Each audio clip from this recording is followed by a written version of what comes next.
Pacea Domnului Iisus. Mă bucur să fiu în mijlocul vostru, dar mai presus de toate, mă bucur și sunt deosebit de onorată să fiu membru Amicus în Baia Mare. În cadrul întâlnirilor Amicus,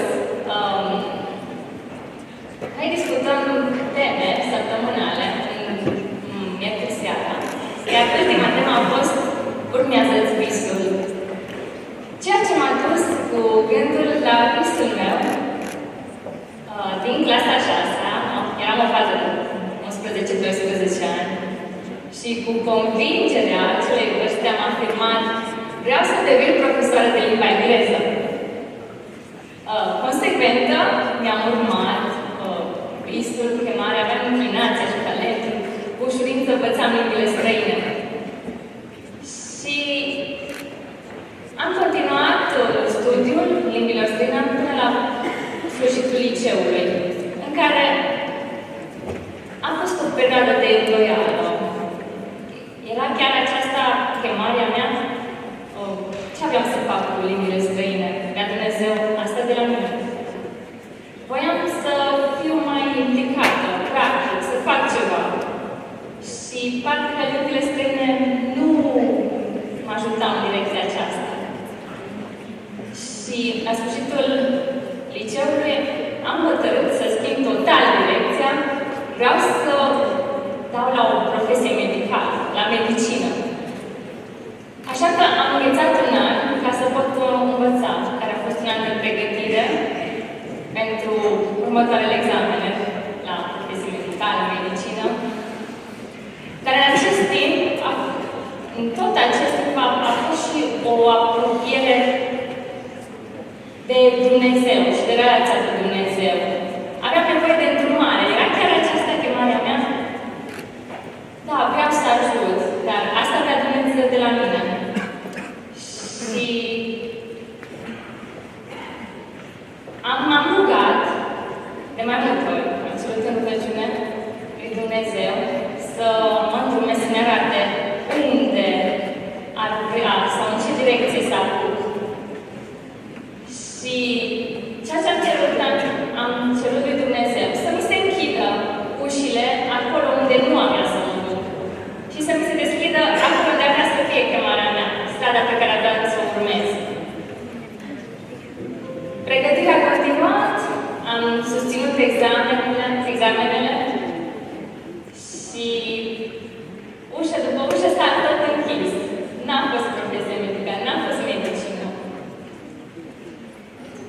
Și tot în acel timp am întâmpinat niște probleme familiale.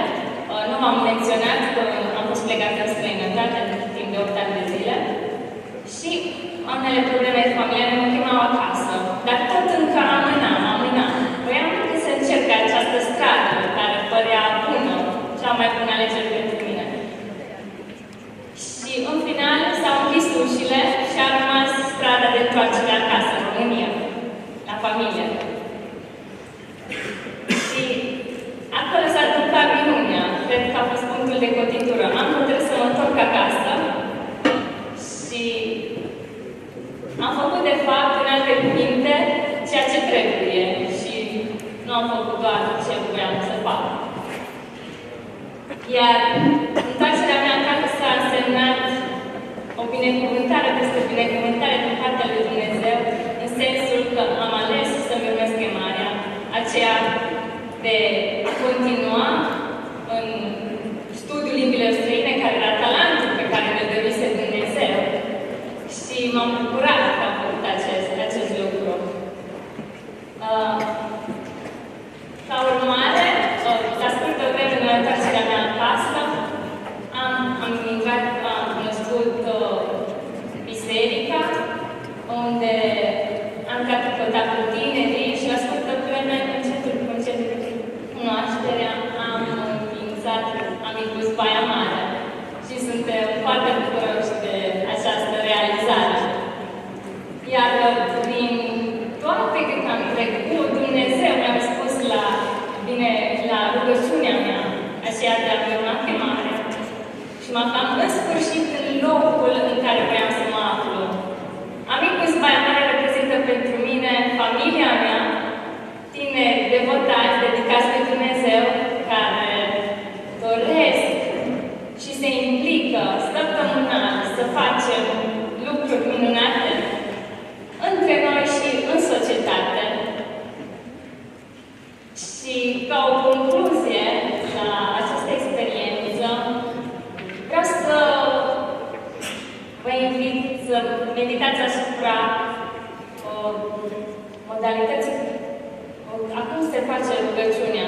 În Luca, capitolul 11, de la versetul 5, vedem pilda cu prietenul în stăruință. Iar ceea ce am făcut eu în acel an de pregătire a fost să share în mod insistent. De fapt, cererea noastră insistentă denotă cât de interesați suntem într-o anumită problemă. Iar Dumnezeu, atunci când vede interesul nostru și dorința noastră aprinsă într-o direcție, răspunde la rugăciuni. Așa că vă doresc să aveți cât mai multe experiențe cu Dumnezeu și Dumnezeu să vă răspunde la rugăciunile voastre. Amin.